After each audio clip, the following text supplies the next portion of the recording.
Join the conversation on Twitter, and please join me in welcoming Alex.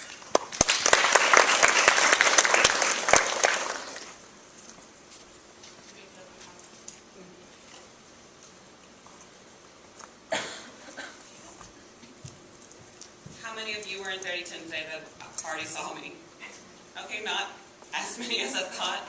My name is Alex Wommack, and first off, I kind of want to tell y'all how proud I am of PRSSA. That sounds kind of corny and cheesy, but I was in PRSSA for 4 years. I was an officer for 3. I also did the Bateman competition, and we received honorable mention. So I was like fully ingrained in PRSSA while I was here, and it is just crazy to see from a short time that I've been graduated how much y'all have grown, and how, I mean, from y'all's website to y'all's communication, how professional everyone is. Y'all are doing awesome, so from an alumni to y'all, keep up the good work. So today I'm going to be talking a little bit about corporate communications. My presentation is short, and I have about an 8-minute video for y'all that kind of shows our social investment, and in the back there's our global corporate responsibility report that you may have picked up, and then also our 2012 social investment report. And that social investment report is produced by my department, which is within Chevron's Gulf of Mexico business unit, and our Policy, Government, and Public Affairs group, PGPA. That's the functional group that I'm part of. And we produce that social investment report, and we are actually underway producing our 2013 one as we speak. So that report really shows all the different investments that we have in the community and kind of gives a high-level overview. So to start, some of y'all, to repeat, I apologize, a little bit about myself. I'm originally from Texas. I came to LSU. I had numerous internships throughout my experience at LSU, ranging from LSU Student Media, Postal Wayne Netterville, a local accounting firm, Mary Bird Perkins, and Louisiana Chemical Association. So numerous internships. I push them hard on everyone. I push them hard on the class today. Make sure you get one. The experience that you get from that internship is the absolute best. So moving right along, this is just a high-level overview of Chevron. Some of these numbers might be a smidge outdated, but we are a global company. I, again, am the Gulf of Mexico, so my department in public affairs does all of the public affairs, government, and policy for the entire Gulf of Mexico region. So we have offices and business units all over the country as well as all over the world. So we are huge, and I'm just one little piece of that giant public affairs puzzle. Our public affairs department is only 7 people for the entire Gulf of Mexico, whereas our corporate, which is in San Ramon, right outside San Francisco, is approximately 300 people. So a little bit of difference between even my small corporate office to our corporate headquarters. So what I'm going to focus on today is really just my role within Chevron, and that is our partnerships and, again, PGPA. So globally, we focus on these 3 main ones: health, education, and economic development, and those get broken down a little bit further into our division. Our division adds a 4th one that corporate does not. We add environment, because clearly in South Louisiana, the environment is hugely important. Coastal restoration, oyster reef building, a lot of those different projects we are heavily ingrained in. So our Gulf of Mexico adds in that 4th component. So how our division is set up is we have, like I said, about 7 people in our department, and everybody kind of has their own little peg that they focus on. So I am internal communications, as well as, because we're so small, I manage a few different relationships, and that's what we refer to it as managing relationships with partners and stakeholders. So I'm internal comms. I mainly focus on making sure that messages get out to all of our employees. We have approximately 2,000 employees in the Gulf of Mexico, and making sure that messages are reach out to them, as well as in internal comms. I focus a lot on executive communications, making sure that those messages that we counsel with the executives, as well as executive briefings on the different events that are going on.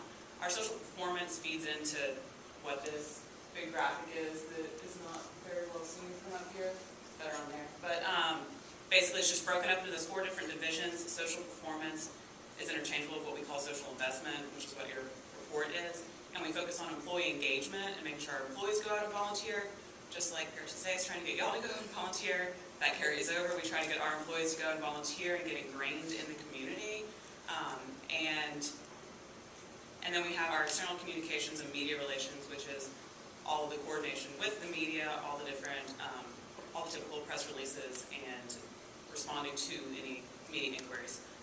Our government affairs department is actually outside our little home of our 7 little employees, but we handle local government, and our government affairs is a separate division that handles our state government. So in my role, like I said, handle a lot of the employee engagement, but also I get to manage some pretty cool relationships. My ownership of relationships are Saints, Pelicans, the Sanger Theater. So I love mine that I get to work on.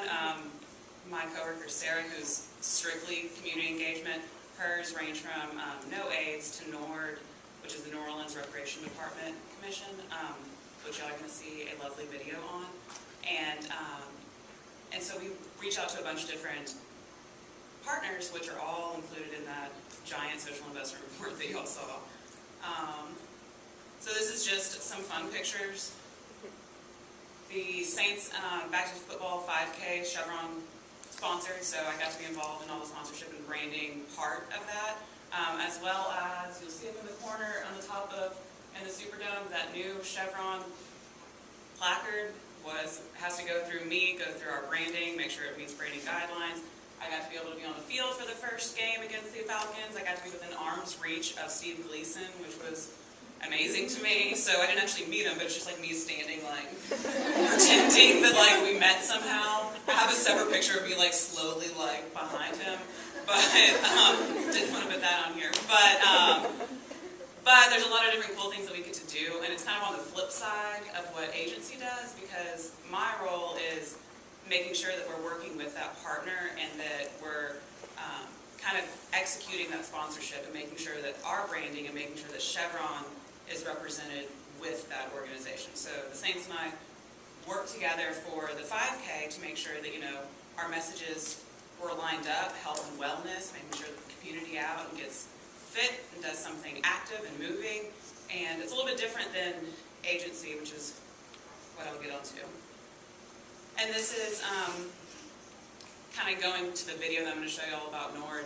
I got to be involved in the Harrell Stadium reopening, which was part of the Super Saturdays the Super Bowl did, the volunteers did for leading up to the Super Bowl. And Harrell Stadium is a local park in New Orleans, and they actually took out the turf of the stadium and replaced it with Super Bowl 47 turf. So the turf that they played on in the Super Bowl is now installed in this park, which is pretty cool. So we got to do that opening, and of course, this is what I do with corporate branding, is making sure that our logo shows up in the most subtle ways, just to push that corporate brand. And so that was a great experience. And this is going to be me rambling a little bit about corporate agency. I'm going to wrap up, show you all the video for NORD, and then what I really want from y'all is y'all's questions. I want to know what you want to know about corporate communications, what you want to make sure you leave today knowing about. So this is on my end, what I think corporate is different than agency about. So when you are inside those walls, you experience the stories first. You're the first one that hears about them. You're the first one that decides whether or not they're going to go anywhere further. So you get to be the one who really interacts with all those different departments. For Chevron, I mean, we have operations, asset development, facilities engineering, HR, legal, I mean, you name it, and there's a separate department because of how huge we are. And those become my clients. Those become, for internal comms, I'm going and trying to find out what's going on in all those different departments to push those messages to the employees as a whole. Whether geology is hosting a training seminar, well, I've got to make sure that's on the, the calendar, make sure that's pushed out to the news feed, and make sure that it's highlighted on the newsletter. I mean, all those things that you may think are droning on and internships or whatever, they still apply in real life, and they still continue on, and people still use all those different avenues that y'all are learning in class or in your internships. Also, corporate side of things, we experience everything first in-house before we reach out to our agency. Chevron uses a couple different PR agencies, and we're the ones who receive the news first, whether it's good or bad, whether we won an award or something else happened. Like, we get it first, and then we reach out to our agency and let them push the rest of the things. And again, response time, talking about, you talk with your colleagues every day. You know what's going on in things. You know what's going on the operations side of things, or HR has a health walk or a heart walk coming up. Today was heart walk at Chevron. So there's always those events going on, and you interact every day, opposed to on the agency side of things where you're probably pulling for that client to give you that information. So what else do I have? Decisions, you become the decision maker. I, every day, am asked about different things when it comes to our branding. Today, we are installing a giant window cling on the front windows of the Sanger Theater in prep for the press conference and ribbon cutting that's going on tomorrow. So today I got a call saying, hey, it's 4 o'clock and there's one panel up. It's like, oh, okay, that's good. All right, so those, the decisions rest on you, and you have to go out and figure out what's going to make it happen. So what's the first call that I make is to my agency going, so there's one panel. We need this up before 10 a.m. tomorrow. So those are like, that was a real crisis that I dealt with 2 hours ago. So little things like that, like you become the decision maker, and all of that window cleaning is like my baby, because I worked with our agency, and a lot of things wind up being hand in hand, because I worked with our agency on the design of that. Like, it's this beautiful, of course I'm going to say beautiful, but it's this beautiful design of the history of the Sanger from when it was first up in 1927 to a reopening in 2013. So that's kind of my favorite part of my job, is being able to be involved in those processes, and then working with our agency, and our agency is the one who makes it happen. I'm just sort of making sure that it's happened. So that was something dealing with today, but I had to make that decision of, all right, is this going to happen? How's it going to happen? Like, is our brand being represented a certain way? If it's not represented the right way, how do we make it the right way? And that kind of feeds into crisis. We do, in our public affairs department, we do a lot of crisis training. We do about 4 a year, so every quarter we do just internally a crisis training where we test all of those points. We test, if something were to happen, what steps would we take? So we're always prepared. We go so far during our little crisis tabletops to do fake news stories and fake social media accounts. And so in this last one we did, there was a huge Facebook page that just said Chevron. And so we react to those things. And so it's cool for us to be able to stay on top of things, just in case something were to ever occur. We have our skills honed, and we have our communications plan, emergency plan, just ready to go in the case of anything, where I know that our agency, who we have, would be on point to assist us, but it would be the corporate side of things feeding that information to the agency. And I think that's all I have, but I'm going to show you all this video real quick to go back to Perel, and then I really want y'all to ask me questions. I have 2 videos. I have one about Nord, that's all about the partnership that we did, and I also have one about the Super Bowl. So I don't know if I want to see both or just one. I'm going to play this one first, and then afterwards I expect questions. Talking about hey now, I go one day. Giacomo Fino Anane, Giacomo Finane. I'm talking about hey now, oh I go one day. Giacomo Fino Anane, Giacomo Finane. Hey now, oh I go one day. Giacomo Fino Anane, Giacomo Finane. Talking about hey now,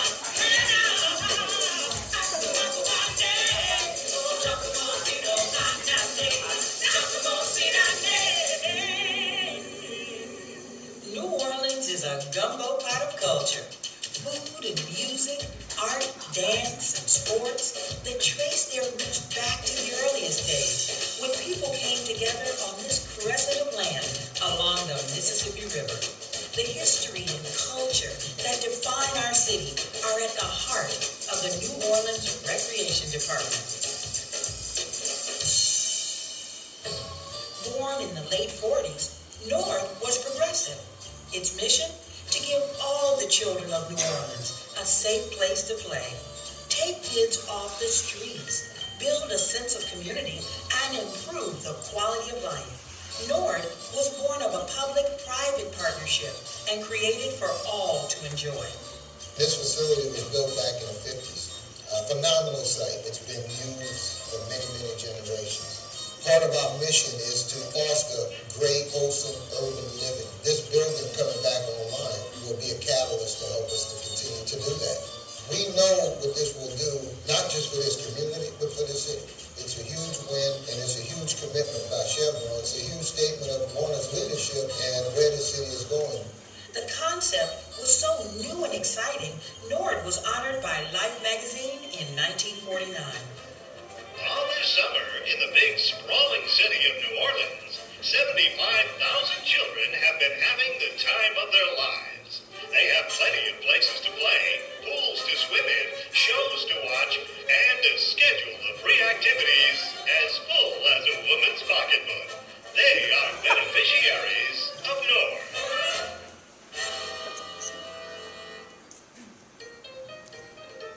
Jackie Clarkson is a member of the NORD Commission and the New Orleans City Council. She's also the daughter of one of NORD's founders, Johnny Brechtel. Clarkson remembers. It didn't matter if you were uptown, downtown, rich or poor. You either volunteered, coached a team, or wrote a check. NORD was public and private. It was black and white, though separate. And it was athletic as well as artistic. If you grew up in New Orleans in those days, NORD was an important part of your life. I'm a NORD kid. From the time that I was 5 years old until actually right now, I've been involved in NORD in a very intimate way. I have 8 brothers and sisters. We all played at a playground called Carrollton Boosters. Each one of us played basketball, football. I actually played football on this very field when I was a kid, and Carrollton Boosters is not far from here. People whose names you might recognize, and plenty of those you might not. Credit NORD for helping them through sports, theater, and music. It changed their lives and contributed to the great vitality of New Orleans. Over the decades, NORD began to falter. Round after round of budget cuts took their toll. Politics, patronage, and neglect eroded away the heart of NORD, and their once shining reputation became tarnished. And then, in 2005, Hurricane Katrina struck. It was the costliest natural disaster and one of the deadliest in American history. The Category 5 storm overwhelmed the city's flood protection, and nearly 80% of New Orleans was covered in floodwater, and that lingered for weeks. NORD buildings were destroyed or submerged in a toxic stew of floodwater. Pools filled with debris. Tennis courts and playgrounds became staging areas for FEMA and the National Guard. People with nowhere else to go began living in the few NORD buildings that withstood the storm. The necessities of everyday living were hard to come by, and recreation wasn't even on the radar. Katrina drove NORD to its knees. Even 5 years after the storm, only a handful of parks had recovered, and New Orleans families began to fear that their parks, community centers, and pools were nothing more than a memory of how life used to be.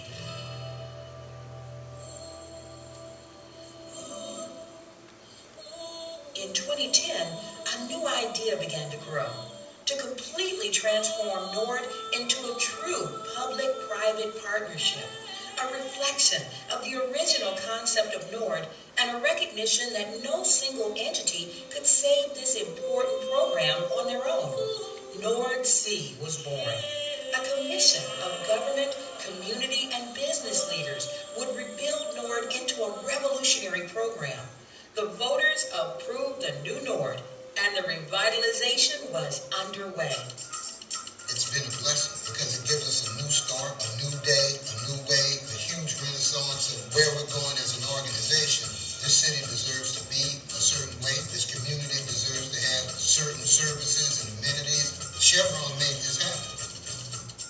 hope that Chevron programs bring to New Orleans just a new vibrance. I think the city is on a renaissance. I think we need to be part of that. I think where we contribute in the arts improves the quality of life. It makes it attractive for folks to come here, and we want to really be a part of that. With the leadership and vision of Mayor Landrieu, the Nord Commission, and the Nord Foundation, the City of New Orleans has doubled the budget for Nord from 2010 to 2012. From the first, Chevron has been there with significant contributions to these North Sea capital projects. At Harrell Stadium, new turf will be installed, but not just any turf. After Super Bowl Sunday, the playing field from the Dome will be installed here. In addition, fencing and building enhancements and a brand new basketball court. At the Lions Center, repairs to the gym, facility maintenance, and a new computer lab will be installed and equipped. Chevron is also funding a new state-of-the-art dance facility for the New Orleans Ballet Association. The space will allow classes to be taught year-round. Hunters Field will have new field lighting, a computer lab, and basketball courts.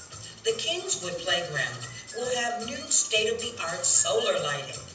And at Pontchartrain Park, new walking paths, softball and t-ball fields, and playground equipment. Chevron's funding of brick and mortar projects is important to growth, but our partnership with Nord Sea goes even deeper. It is important to Chevron that our investments are sustainable and have a measurable positive impact. So that's why we invested in capacity building for the entire Nord organization. New governance, strategic plans, and tactical steps have been developed that will lay the foundation for Nord organization in the entire community.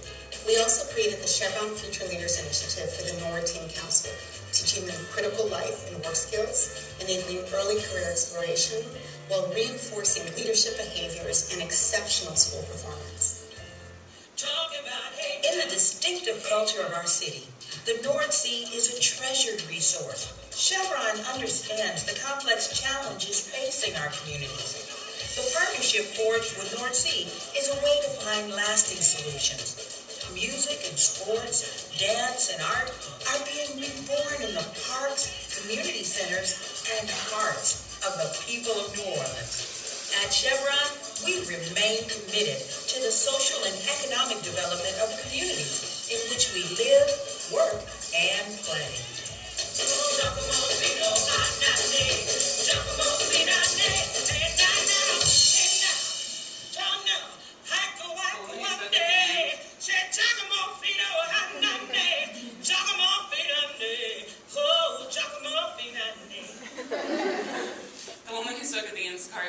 That's my manager. She's my direct line up. So that is sort of just one partnership that Chevron does, and that's just a glimpse of what it is that sort of my department does and make sure that we're ingrained in the community that we live and work. And so basically I love my job, and it's incredibly rewarding when you're able to work on projects like this, or able to even work on a project like that, see how it all comes together, and then for me being able to work on the video to put it all together, so all the pieces kind of line up. But I have one more video. I don't know if there's time or if y'all would rather go to questions.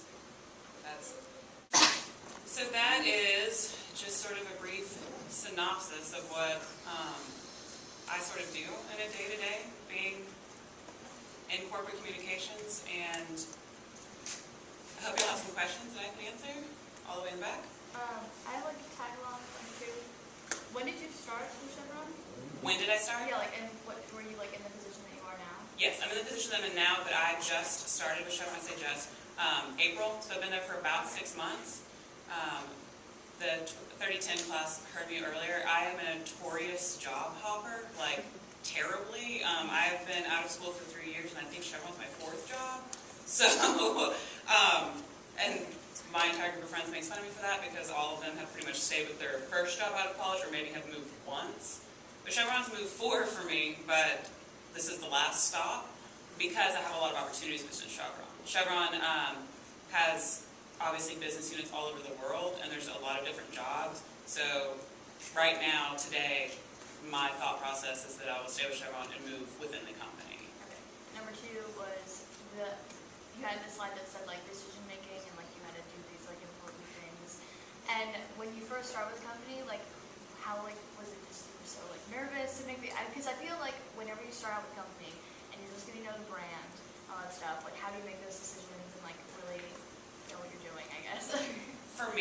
I leaned on a coworker really hard. My coworker Sarah was sort of in the position that I'm in now. Before me, there was 4 people on the team carrying on all of those duties. So they were adding on more people. So whenever they added me, I leaned on Sarah pretty hard. Like, she was essentially my peer mentor. I mean, I asked her questions. She sat me down. We would have meetings. We would talk about how a process is supposed to happen, because especially in Chevron, and you'll find in most corporate, there is a process for everything, and it needs to be done a certain way, and that's just how things are laid out, which for me, I like that. I like having a process and knowing how it's supposed to be done, but still being able to put my creativity in things like the window clean for the singer, or for these videos. Like, those are my creative outlets that still kind of stay within that Chevron brand, because we have a certain voice and a certain look to things, and all of those. But yes, when I first got there, it was incredibly intimidating. But I felt like all my internships and all my past 3 jobs had prepared me for the different things, although there's something different I'm dealing with each and every day. I've reviewed full legal contracts before, which I have 0 real expertise on, but I just kind of looked at our exhibit with all the public affairs stuff, and I was like, okay, promotions, all right, our branding here, and all the things using big words like force majeure.